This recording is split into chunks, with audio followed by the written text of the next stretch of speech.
یہ راہ ہدایت بیان ہے، یہ راہ ہدایت بیان ہے۔ مزید نئے بیانات سننے کے لیے چینل راہ ہدایت بیان کو ضرور سبسکرائب کریں۔ تو امت میں کثیر تعداد میں صلحاء نیک لوگ بنتے رہیں گے،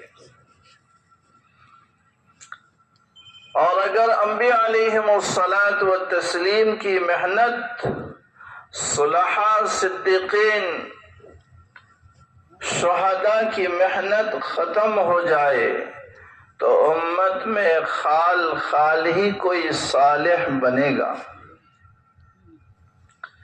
تو یہ دعوت والی محنت امت کی قیمت بڑھانے کے لیے ہے۔ دعوت والی محنت امت کو انبیاء علیہم الصلاۃ والتسلیم کے ساتھ قیامت میں ملانے والی محنت ہے۔ دعوت والی محنت امت میں ہر طرح کی خیر اور بھلائی پیدا کرنے کی محنت ہے۔ الناس معادن كمعادن الذهب والفضة خيارهم في الجاهلية خيارهم في الإسلام إذا فقهوا، کہ انسانیت کی مثال ایسی ہے جیسے سونے اور چاندی کی کانیں ہیں، کہ سونے اور چاندی کی کانیں یہ زمین کے تہ میں ہوتی ہے۔ جب انسانیت اپنی صلاحیت، اپنی کوشش، اپنے تن من دھن کی پوری صلاحیت اس پر لگاتی ہے تو اسی انسانیت کو بہت زیادہ خیر ملتا ہے۔ اسی طرح میرے بھائیوں، ہر انسان کے اندر بہت صلاحیتیں چھپی ہوئی ہیں، بہت خوبیاں چھپی ہوئی ہیں، بہت خیر چھپا ہوا ہے۔ ہر انسان کے اندر قطب اور ابدال بننے کی صلاحیت ہے۔ ہر انسان کو جنت کا لیڈر بننے کی صلاحیت ہے، ہر انسان کو جنت کا ہیرو بننے کی صلاحیت ہے، لیکن یہ صلاحیت ابھر کر آئے گی دعوت کی محنت سے۔ جتنی زیادہ دعوت کی محنت ہوگی، اللہ رب العزت امت کے اندر سے خیر اور بھلائی ابھارتے رہیں گے، اور دعوت کی محنت کا مٹنا یہ امت کے تمام مصائب، امت کے اندر تمام آفات و بلیات، تمام آسمانی اور زمینی پریشانی کی آمد کی شاہراہ ہے۔ رسول انور صلی اللہ علیہ وسلم مکہ مکرمہ کی 13 سالہ نبوت والی زندگی میں حضرت مولانا مفتی شفیع صاحب نور اللہ مرقدہ نے سیرت مصطفیٰ میں لکھی ہے کہ عرب کے کسی قبیلے کو نہیں چھوڑا جس تک ایمان اور ایمان کے مددگار ہونے کی دعوت پیش نہیں کی۔ حج کے موقع پر بازار میں، مجنہ اور عکاظ میں عرب کے تمام مختلف قبائل آیا کرتے تھے۔ مکہ مکرمہ میں مختلف موسموں میں، حج کے موسم میں عرب کے قبائل آتے، آپ صلی اللہ علیہ وسلم ہر ایک کے پاس اپنی دعوت پیش کر دی، لیکن کوئی خوف کی وجہ سے، کسی نے تکبر کی وجہ سے، کسی نے اور کسی وجہ سے ایمان کو قبول نہیں کیا۔ آپ صلی اللہ علیہ وسلم کی نصرت کے لیے تیار نہیں ہوئے، لیکن یہ مدینہ منورہ جس کا پہلے نام تھا یثرب، یہ یثرب والے، مدینے والے، انہوں نے ہمت کی کہ ہم انشاءاللہ آپ کی نصرت کریں گے، آپ کی مدد کریں گے، آپ جو محنت لائے ہیں اس محنت کو ہم اپنی زندگی کا مقصد بنائیں گے. آپ کی ذات اقدس کی حفاظت کے لیے ہم اپنی جانیں کھپائیں گے, ہم اپنے مال و دولت کو لگائیں گے, ہم اپنے نسلوں کو لگائیں گے, ہم اپنے کنبوں اور خاندانوں کو لگائیں گے. تو سب سے پہلے مدینہ منورہ کے 6-7 افراد آپ علیہ السلام پر بیعت کی, پھر 12 افراد نے بیعت کی, پھر 70 سے کچھ زائد افراد نے بیعت کی, اور یہ آپ علیہ السلام سے بیعت کی کہ انشاءاللہ ہم آپ کو اور آپ کی محنت کو ہم اپنے علاقے میں چلائیں گے, ہم آپ کی نصرت اور آپ کے فکر کو اپنی فکر بنائیں گے. میرے بھائی اور دوستو بزرگوں, اللہ رب العزت نے ہمیں جو صلاحیت دی ہے, ہمیں جو دولت دی ہے, ہمیں جو جسمانی طاقت دی ہے, یہ کسی نہ کسی چیز پر لگنے والی ہے.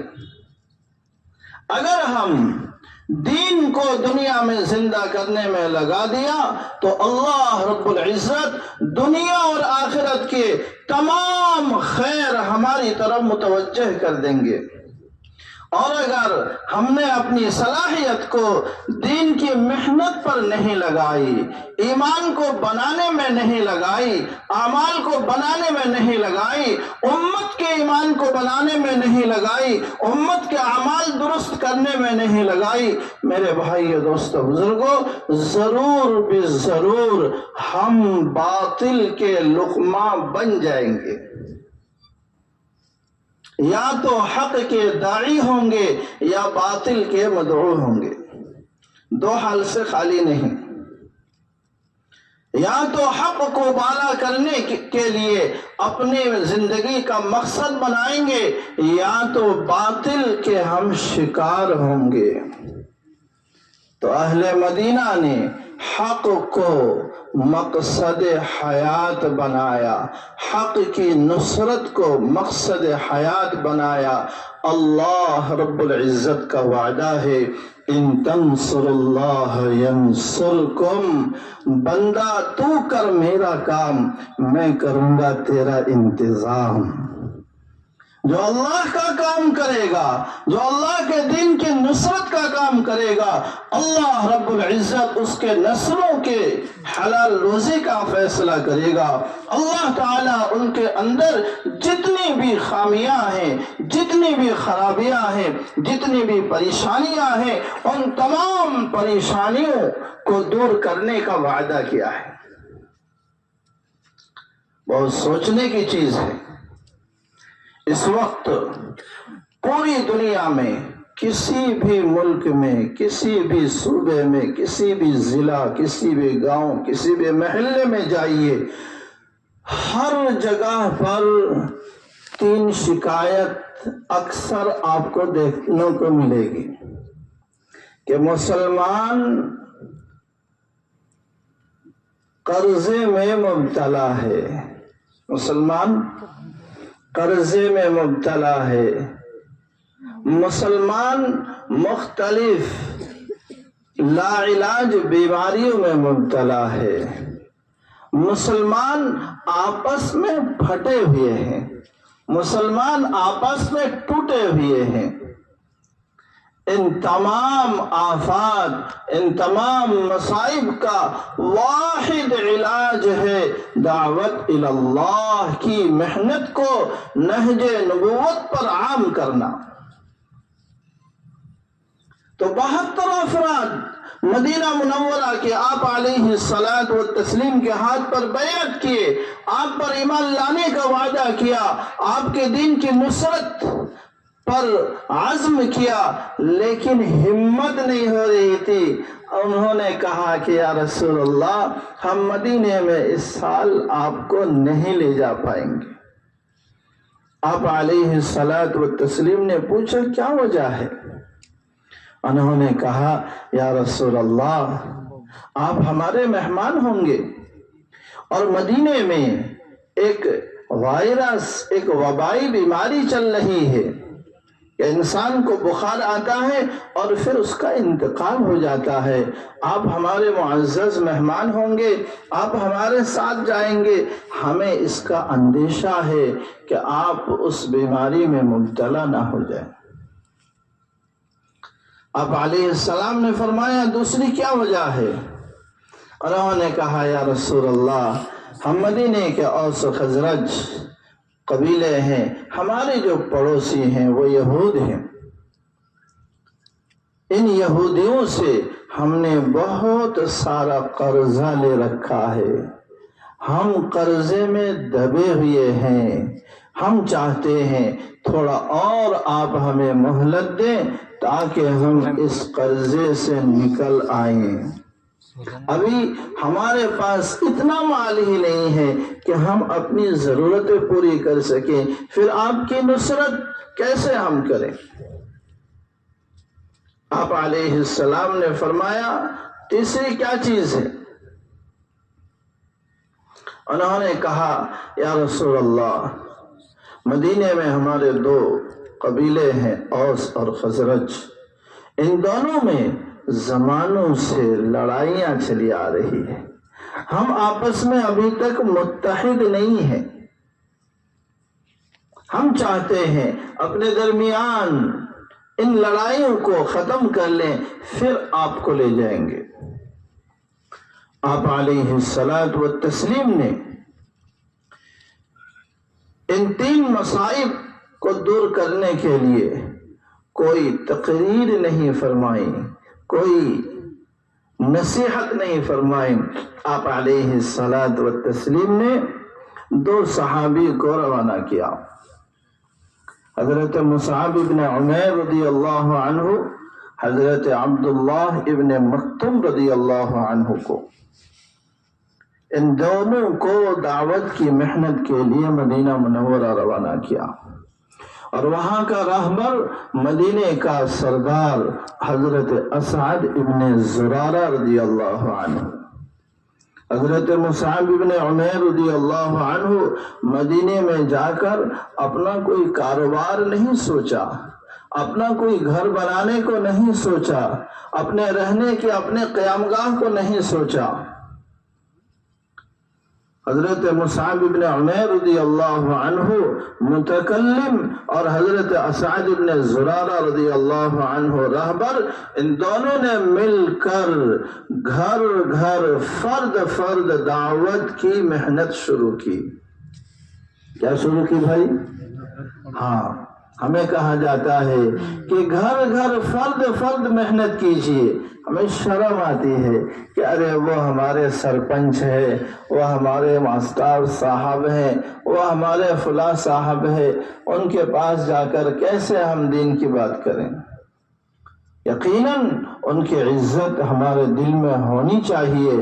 تمام عزت اور وقار کو باقی رکھتے ہوئے اللہ کے دین کی محنت سب سے بڑی ہے، اس کی دعوت لے کر ہم جا رہے ہیں۔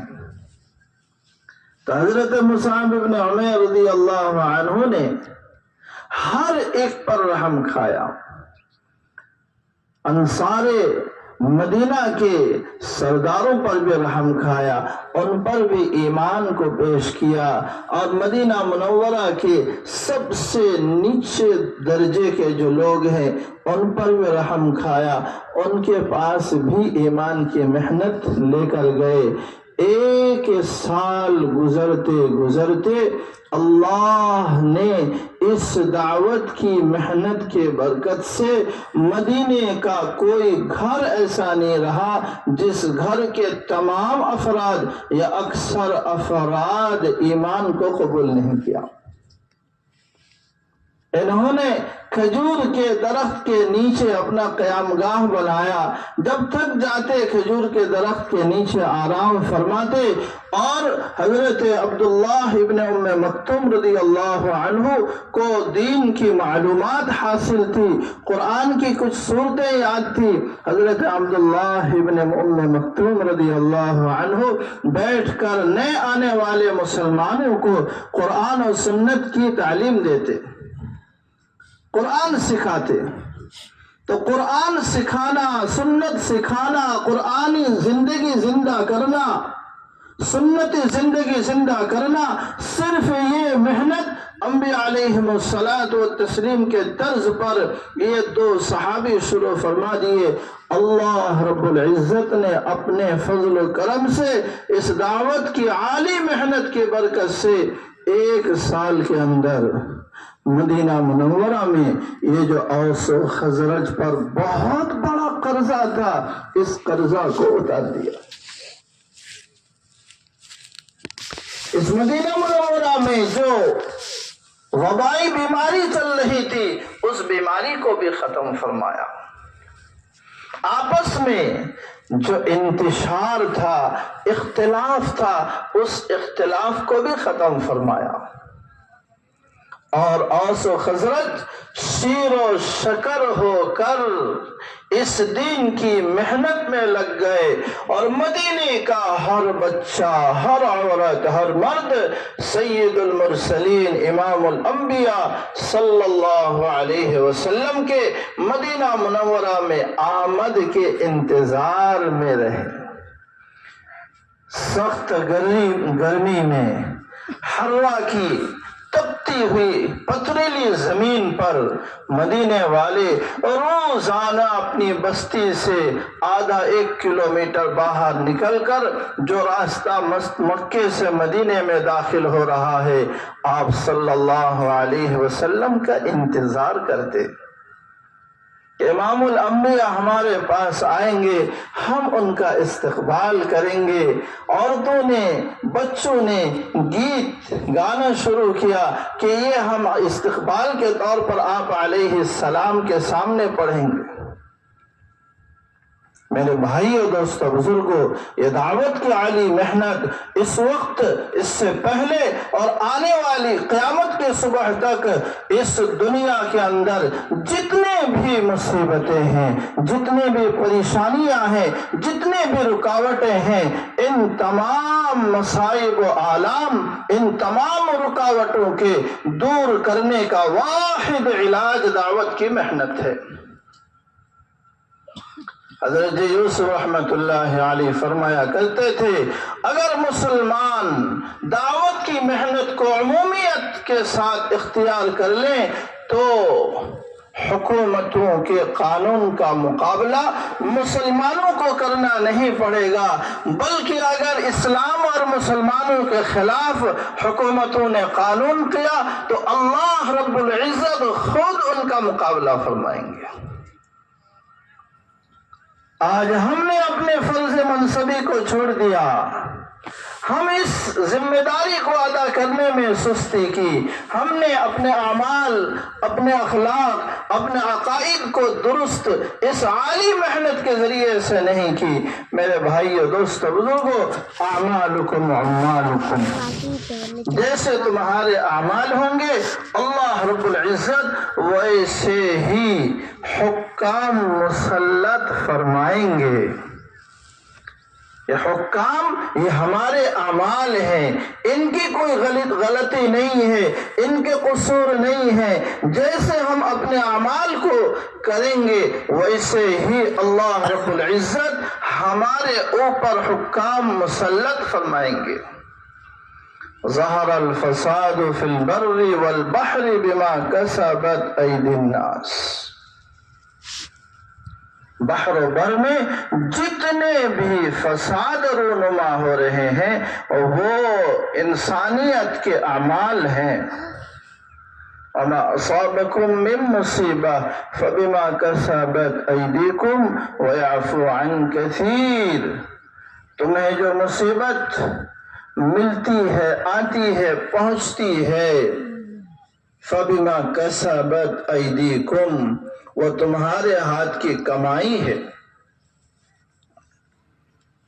ہمارے اعمال اچھے ہوں گے، اللہ کے فیصلے اچھے ہوں گے، ہمارے اعمال برے ہوں گے، اللہ کے فیصلے برے ہوں گے۔ اللہ رب العزت تو ہماری اکثر کمی کوتاہی غلطیوں کو معاف فرما دیتے ہیں۔ وَيَعْفُو عَنْ كَثِيرٍ، اگر ہماری ہر کوتاہی پر اللہ تعالیٰ گرفت فرماتے تو بندہ ایک قدم بھی اس زمین پر نہیں چل سکتا، یہ زمین پھٹ جاتی، زمین اس گنہگار کو نگل لیتی۔ لیکن رب کریم یعفو عن کثیر، اللہ رب العزت اکثر گناہوں کو تو معاف کر دیتے ہیں بغیر توبہ اور استغفار کے، بغیر توبہ اور استغفار کے۔ دعوت کی محنت عام ہوگی، اللہ رب العزت مساجد کو آباد فرمائیں گے، دعوت کی محنت عام ہوگی، مکاتب کو عام فرمائیں گے، دعوت کی محنت عام ہوگی، مدارس کو طلبہ ملیں گے، مساجد کو مصلی ملیں گے، خانقاہوں کو اصلاح کے طلبگار ملیں گے۔ دعوت کی محنت عام ہوگی تو زمین و آسمان کے جتنے بھی خیر ہیں وہ وجود میں وقت پر آتے رہیں گے۔ ایک روایت میں آتا ہے کہ اگر تم اپنے اعمال کو سدھار لو تو اللہ تعالی تم کو اتنی تکلیف بھی نہیں دیں گے جتنی تکلیف بادل کے گرجنے سے ہوتی ہے، جتنی تکلیف بادل کے گرجنے سے ہوتی ہے اتنی تکلیف بھی نہیں ہوگی۔ دعوت کی محنت ام الاعمال ہے، تمام اعمال کی ماں ہے۔ دعوت کی محنت عام ہوگی تو ہمارا ایمان مضبوط ہوگا، ہمارے اخلاق انبیاء علیہم الصلاۃ والتسلیم جیسے ہوں گے، ہمارا معاشرہ اسلامی معاشرہ ہوگا، ہماری غمی اور خوشی یہ اسلام کے مطابق ہوگا، یہ ہمارے جتنے بھی عادات و اطوار ہیں یہ اسلامی ہوں گے۔ حضرت مولانا مدنی نور اللہ مرقدہ یہ فرمایا کرتے تھے کہ دین کی محنتوں کا مقصد علماء اور حفاظ تیار کرنا نہیں ہے، بلکہ دین کی تمام محنتوں کا مقصد محمدی بنانا ہے۔ کیا بنانا ہے؟ کہ ہر مسلمان محمدی بن کر اس دنیا میں جیتا رہے، ہم مانے یا نہ مانے، ہر حال میں دعوت کی محنت اس امت کے ہر فرد پر ہے۔ یہ صرف علماء کی ذمہ داری نہیں ہے۔ جو حضرات اس دعوت کی ذمہ داری کو اپنی ذمہ داری سمجھتے ہیں، صرف ان کی ذمہ داری نہیں ہے، بلکہ جس نے بھی لا الہ الا اللہ محمد الرسول اللہ پڑھ لی، ہر ایک کی ذمہ داری ہے۔ اللہ رب العزت نے ہمیں خیر امت بنایا ہے اسی دعوت کی محنت کی وجہ سے۔ اگر اس امت میں کوئی پیدا ہوا اور اس نے دعوت کی محنت نہیں کی، اس نے امر بالمعروف اور نہی عن المنکر نہیں کی، تو میرے بھائی اور دوستو بزرگوں وہ خیر امت میں داخل نہیں ہوگا، خیر امت میں داخل نہیں ہوگا۔ حضرت سیدنا عمر بن خطاب رضی اللہ عنہ نے ایک مرتبہ یہ آیت تلاوت فرمائی، کنتم خیر امہ اخرجت للناس تأمرون بالمعروف وتنہون عن المنکر، اور پھر فرمایا کہ خیر امت میں داخل ہونے کے لیے اللہ نے شرط لگائی ہے امر بالمعروف اور نہی عن المنکر کی۔ جو اس کے بغیر اپنے آپ کو خیر امت میں سمجھتا ہے وہ دھوکے میں ہے۔ ایک دوسری جگہ حضرت امیر المؤمنین نے فرمایا کہ یہ آیت صحابہ کرام رضی اللہ تعالی علیہم اجمعین کو خطاب کرتے ہوئے اللہ رب العزت نے فرمایا کنتم خیر امہ، تم بہترین امت ہو، اس لیے کہ تمام صحابہ کرام امر بالمعروف اور نہی عن المنکر پر قائم تھے۔ صحابہ کرام کے بعد اگر کوئی امر بالمعروف اور نہی عن المنکر پر قائم ہے تو صرف وہی خیر امت میں داخل ہوگا۔ اس لیے میرے بھائیو، دوستو، بزرگوں، اللہ رب العزت نے اس عالی انبیاء علیہم الصلاۃ والتسلیم والی محنت ہمیں دی ہے۔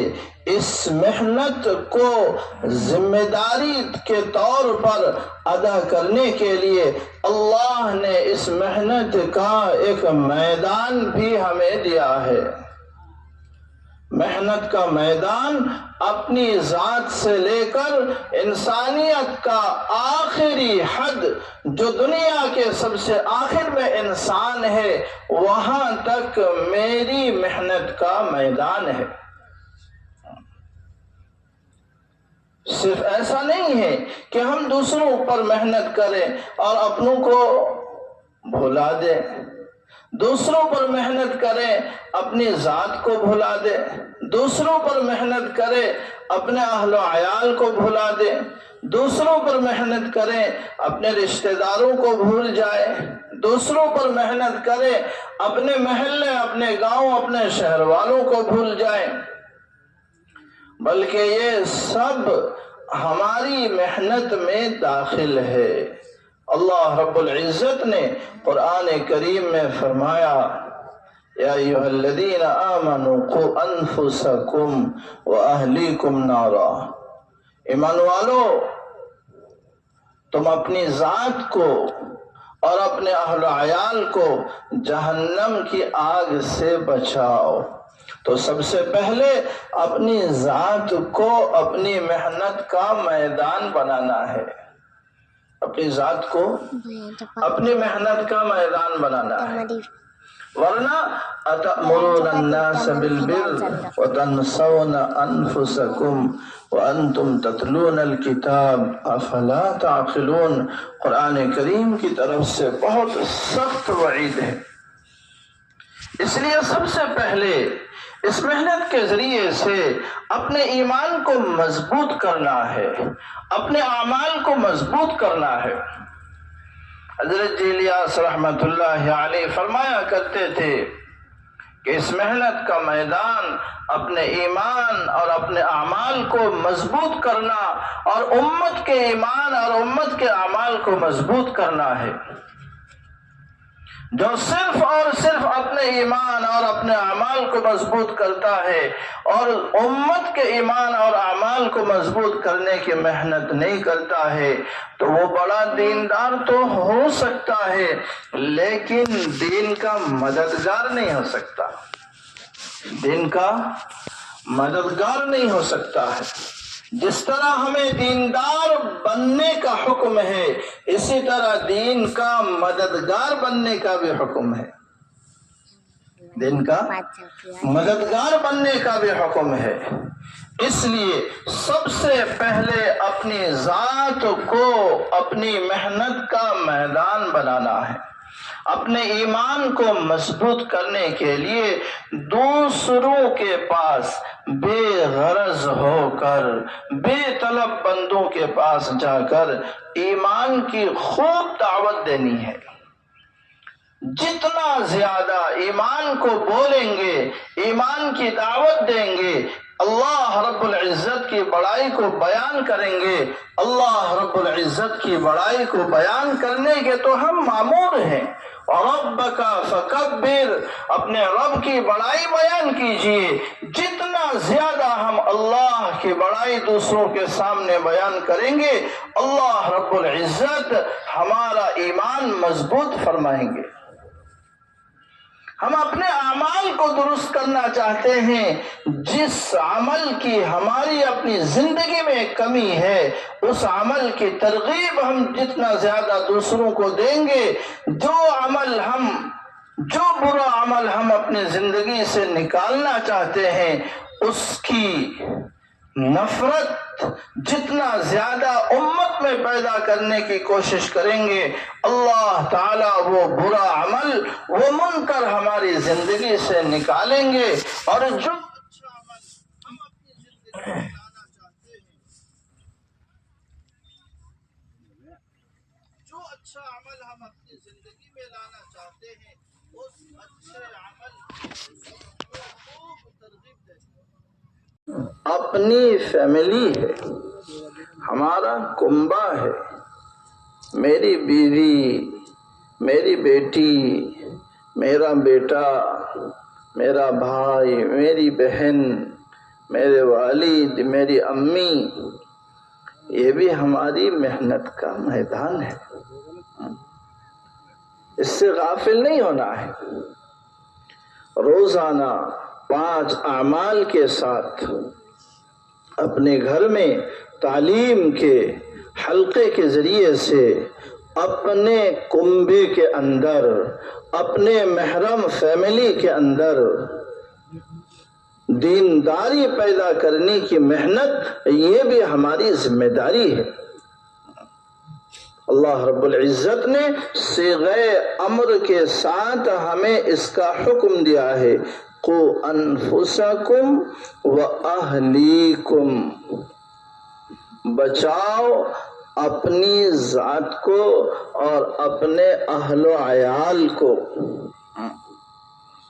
اپنے اہل و عیال کو مستقل محنت کا میدان بنانا، وہ بھی ایمان والے بن جائیں، وہ بھی اعمال والے بن جائیں۔ ہمارے حضرت جی فرماتے ہیں، اگر ہم نے اپنی اولاد کو دیندار بنانے کی محنت نہیں کی، صرف ان کو عصری تعلیم دیتے ہوئے بڑا کیا، تو ہم نے اپنی اولاد کو ایک چوپائے سے زیادہ نہیں بنایا۔ ایک آدمی ایک گائے خریدتا ہے، بچہ خریدتا ہے، اس کو کھلاتا ہے، پلاتا ہے، کیوں؟ کہ بعد میں وہ دودھ دے گی۔ کیا دے گی؟ ہاں۔ تو اسی طرح اگر ہم نے اپنے اولاد کو دیندار بنانے کی محنت نہیں کی، ماڈرن ایجوکیشن دی، عصری تعلیم دی، اس امید پر کہ یہ بچہ بڑا نوکری والا ہوگا، بڑا ایجوکیشن والا ہوگا، بڑا پڑھا لکھا ہوگا، تو وہ بچہ بڑا ہو کر جب کمانے والا ہوگا تو اس گائے سے زیادہ اس کی قیمت نہیں ہے، بلکہ وہ گائے تو اگر دودھ دینا چھوڑ دے، کم سے کم اس کا گوشت کام میں آئے گا۔ کیا وہ آئے گا؟ نہیں آئے گا، اس کا گوشت کام میں آئے گا۔ لیکن یہ بچہ جس نے نہ اللہ کو پہچانا، نہ رسول کو پہچانا، نہ اپنے قبر کو پہچانا، نہ جنت کی تیاری کی، نہ جہنم سے دوری اختیار کی، نہ اپنے والدین کی قیمت کو سمجھا، میرے بھائیوں، یہ بچہ مرتے ہی پتہ نہیں کہاں جائے گا، کیا اس کا ٹھکانہ ہوگا۔ آخرت میں نہ اس کے دیندار والد اس کو جہنم کی آگ سے بچا پائیں گے، نہ اس کی عصری تعلیم اس کو جہنم کی آگ سے بچا پائے گی۔ اس لیے اپنی بچیوں کو دیندار بنانا ہے، دینی تعلیم دینی ہے، اپنے بچوں کو دینی تعلیم کے ذریعے سے دیندار بنانا ہے۔ دینداری کے ساتھ آپ اپنے بچوں کو، اپنی بچیوں کو کچھ بھی بنائیے، شریعت کے حدود میں رہتے ہوئے اس کو کچھ بھی بنائیے، لیکن اگر ہمارا عقیدہ یہ ہو کہ ماڈرن ایجوکیشن اور عصری تعلیم میں ترقی کے راہ میں یہ شریعت کے احکام اور رکاوٹ ہیں، تو اس سے بڑی بیوقوفی اور اس سے بڑی نادانی اور کچھ نہیں ہے۔ اسلام دنیا کے امور میں ترقی کے مخالف نہیں ہے، بلکہ معاون ہے۔ اللہ رب العزت نے قرآن کریم میں دنیا اور آخرت دونوں کی بہبودی کی دعا کی تعلیم دی ہے، لیکن ہمارا ہر کام سنت و شریعت کے دائرے میں ہو، چاہے وہ شادی بیاہ ہو، چاہے وہ تعلیم ہو، چاہے ہمارا کھانا پینا ہو، چاہے رہن سہن ہو، چاہے ہمارا لباس ہو، ہمارے گھر کے اندرونی حالات اور بیرونی حالات سب کے سب سنت و شریعت کے مطابق ہو۔ اپنے اولاد کو خدا پر قائم رکھنے کے لیے مستقل محنت کی ضرورت ہے۔ دنیا میں دو محنت چل رہی ہے، ایک خدا کی محنت، ایک ہوا کی محنت۔ کیا محنت چل رہی بھائی؟ خدا کی محنت انبیاء علیہم الصلاۃ والتسلیم کی محنت ہے، ہوا کی محنت بنیوں کی محنت ہے، ہوا کی محنت یہودیت و نصرانیت ہے، ہوا کی محنت اہل ضلالت کی محنت ہے۔ ہر چیز میں رسول اللہ صلی اللہ علیہ وسلم کی سنت یہ ہمارے لیے ضروری ہے۔ ہدایت کے لیے آپ صلی اللہ علیہ وسلم کی سنت ضروری ہے۔ اللہ رب العزت قرآن کریم میں فرماتے ہیں وَإِن تُطِيعُوهُ تَهْتَدُوا، اگر تم محمد الرسول اللہ صلی اللہ علیہ وسلم کی اطاعت کرو گے تو ہدایت پالو گے۔ بعض لوگ کہتے ہیں کہ آپ علیہ الصلاۃ والتسلیم کی اطاعت صرف عبادت میں ہے، آپ کے اخلاق و کردار میں، آپ کے عادات میں، آپ کے رہن و سہن میں، آپ کے طرز تعلیم میں نہیں ہے۔ میرے بھائی اور دوستو بزرگوں، اللہ رب العزت نے ربانی تربیت کے ذریعے سے سراپا آپ کی زندگی کو امت کے لیے نمونہ بنایا ہے۔ لَقَدْ كَانَ لَكُمْ فِي رَسُولِ اللَّهِ أُسْوَةٌ حَسَنَةٌ، اللہ رب العزت تمہارے لیے رسول اللہ صلی اللہ علیہ وسلم کی زندگی میں بہترین نمونہ بنایا۔ کس کے لیے؟ لمن کان یرجو اللہ والیوم الآخر، جو بھی اللہ کو پانا چاہتا ہے، جو بھی آخرت میں کامیاب ہونا چاہتا ہے، اس کے لیے رسول اللہ صلی اللہ علیہ وسلم کی زندگی میں بہترین نمونہ ہے۔ اس لیے اپنی اولاد کے لباس کو سنت کے مطابق بنانا ہے۔ کیسا بنانا ہے؟ یہ نہیں کہ جیسا لباس مارکیٹ میں مل گیا ہم نے خرید لیا، ہاں ایسا نہیں ہے، بلکہ لباس سنت کے مطابق ہو۔ بچہ پیدا ہوتے ہی اس کو کرتا پاجامہ ٹوپی کا عادی بنایا جائے، بچی دنیا میں آتے ہی اس کو اسکارف اور شلوار قمیص کے عادی بنائی جائے، اتنی زیادہ اس کو اس کی عادت ڈالی جائے کہ وہ یہ سمجھے کہ ایک مسلمان بچے کا لباس تو کرتا پاجامہ ہے، اس کے علاوہ دوسرا کوئی نہیں ہے۔ ایک بچی بڑی ہونے تک، ہوشیار ہونے تک اس کا عقیدہ بن جائے کہ ایک مسلمان بچی کا لباس تو اسکارف اور شلوار اور قمیص ہے ڈھیلا ڈھالا، جس کے ذریعے سے پورا جسم چھپا ہوا ہو۔ ایک مسلمان عورت اپنے گھر سے نکلے تو پردہ نکلے، اس کے علاوہ مسلمان عورت نکل ہی نہیں سکتی ہے۔ ہاں، یہ ہماری بچیوں، یہ ہمارے بچوں کے یہ مزاج یہ ہمارے ذریعے سے بنے گا۔ حضرت جی یوسف الیاس رحمت اللہ علیہ فرمایا کرتے تھے کہ یہ جو ریڈی میڈ لباس مارکیٹ میں پائے جاتے ہیں، اس نے ہمارا معاشرہ تباہ کر دیا۔ کیا کر دیا؟ ریڈی میڈ لباس، ہاں، اسلامی معاشرہ تباہ کر دیا۔ اس لیے ریڈی میڈ لباس، استعمال شدہ لباس، یہ نہ اپنے لیے خریدنا ہے نہ اپنے بچوں کے لیے خریدنا ہے۔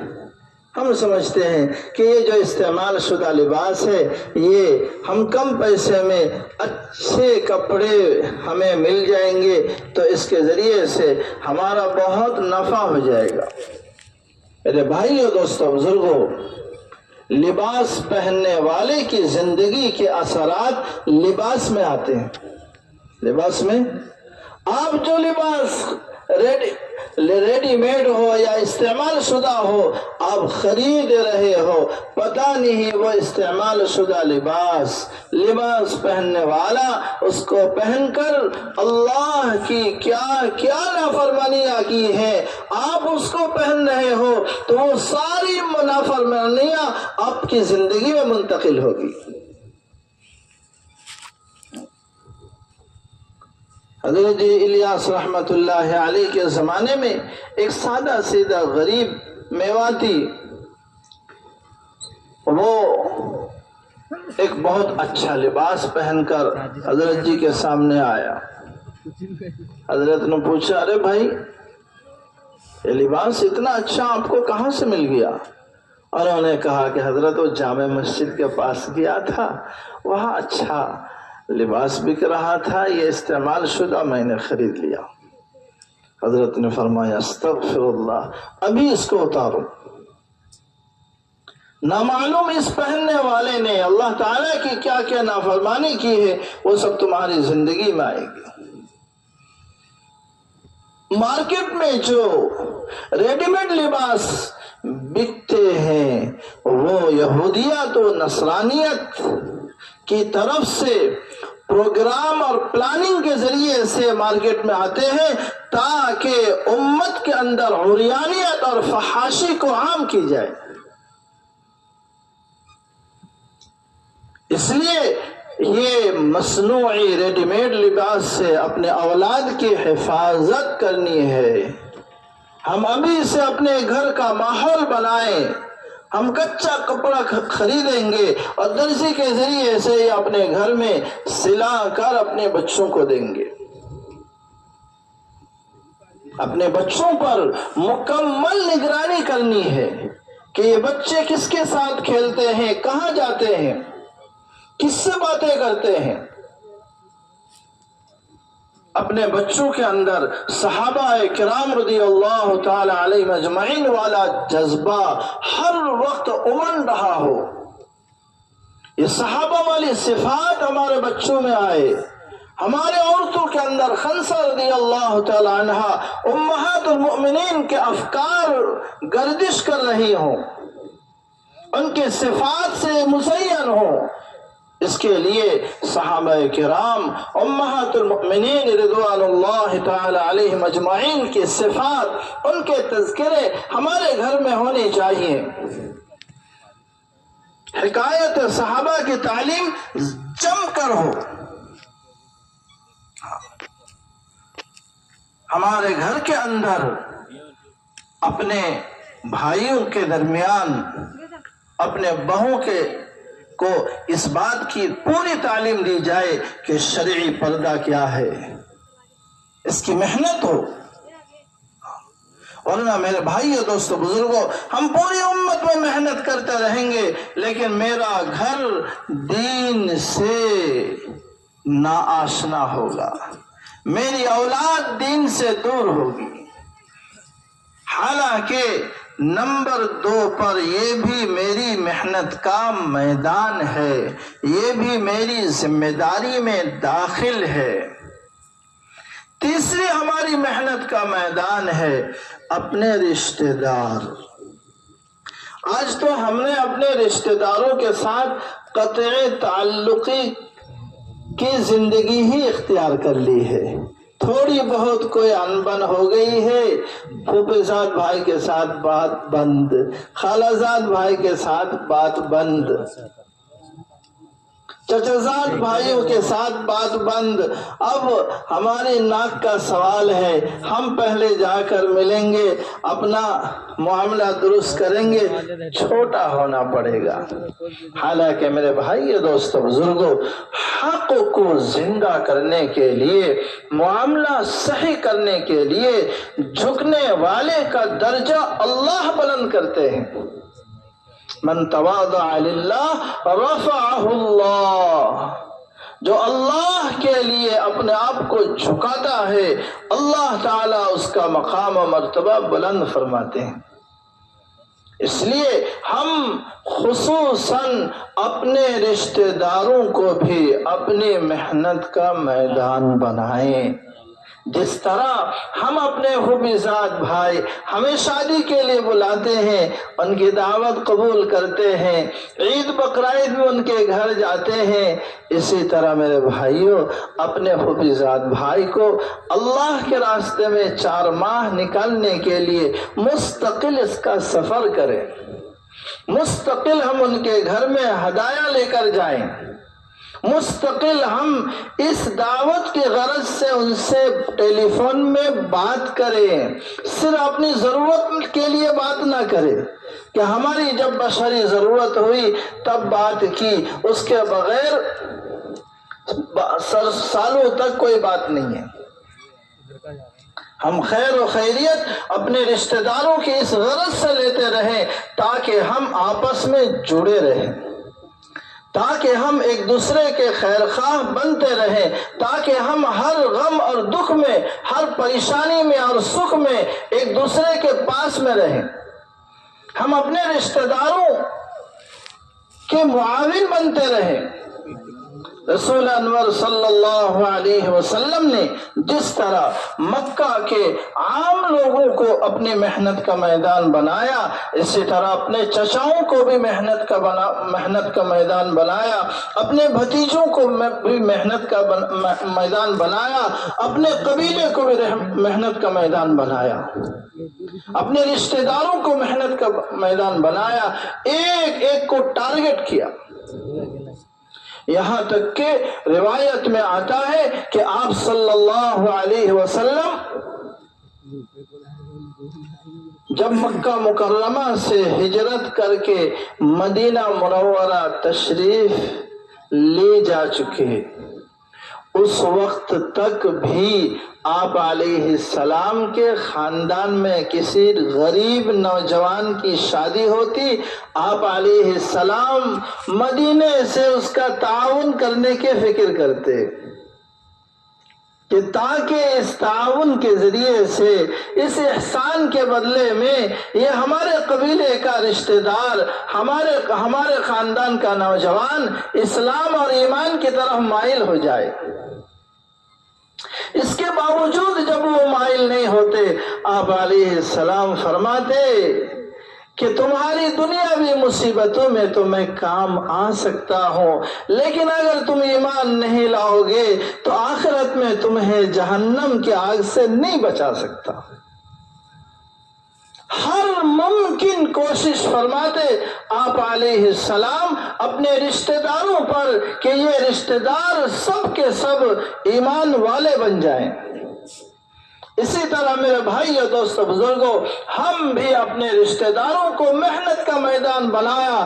اگر ہم نے اپنے رشتہ داروں کو دعوت کی محنت کا میدان نہیں بنایا تو ہمارے اور رشتہ داروں کے درمیان شیطان آ جائے گا، وہ ہماری رشتہ داری کو توڑ دے گا اور قطع رحمی پر ہمیں مجبور کرے گا۔ ذرا ذرا سی بات پر وہ رشتہ داری کو ختم کر دے گا۔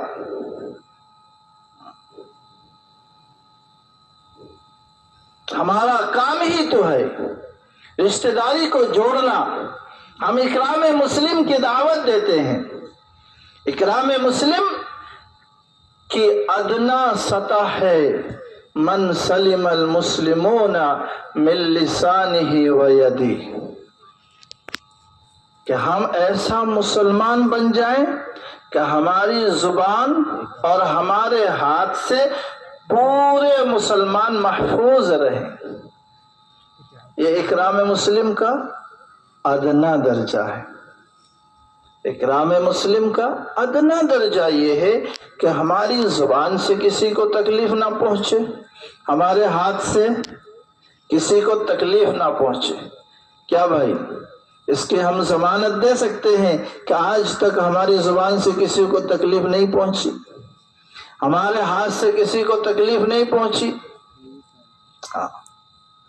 اگر ہم نے توبہ کر کے نئی زندگی شروع کر دی تو اللہ رب العزت فرماتے ہیں کہ ہم نیک اعمال کرنے والوں کو ان کے نیک اعمال کی وجہ سے ان کے برے اعمال کو مٹا دیں گے، اور پھر جتنے برے اعمال کیے ہیں اس کے بقدر نیکی بھی عطا فرمائیں گے۔ نکفر عنہ سیئاتی، تقوی والی زندگی اختیار کریں گے، اللہ رب العزت ہمارے نیک اعمال کے پاور کو اور اجر و ثواب کو بڑھا دیں گے۔ جی اس لیے میرے بھائیو، دوستو، بزرگوں، اس دعوت کی محنت کے ذریعے سے ہماری زبان محفوظ ہوگی، ہمارا ہاتھ محفوظ ہوگا، ہمارے رشتہ دار محفوظ ہوں گے، ہماری اولاد ہم سے محفوظ ہوگی۔ ہاں، اور اکرام مسلم کا اعلیٰ درجہ یہ ہے سل من قطعک۔ اعلیٰ درجہ کیا ہے؟ سل من قطعک، جو آپ سے رشتہ توڑے آپ اس سے رشتہ جوڑو۔ واعفو عمن اساء الیک، اور جو آپ کے ساتھ بدسلوکی کرے آپ اسے معاف کر دو، آپ اسے معاف کر دو۔ وَآتِ مَنْ حَرَمَكَ، جو آپ کو کچھ نہ دے، جو عید میں، بقرعید میں، خوشی میں آپ کو نہ بلائے، آپ ان کے پاس ہدایہ بھیجو۔ یہ ہے اکرام مسلم کا اعلیٰ درجہ، یہ ہے رسول اللہ صلی اللہ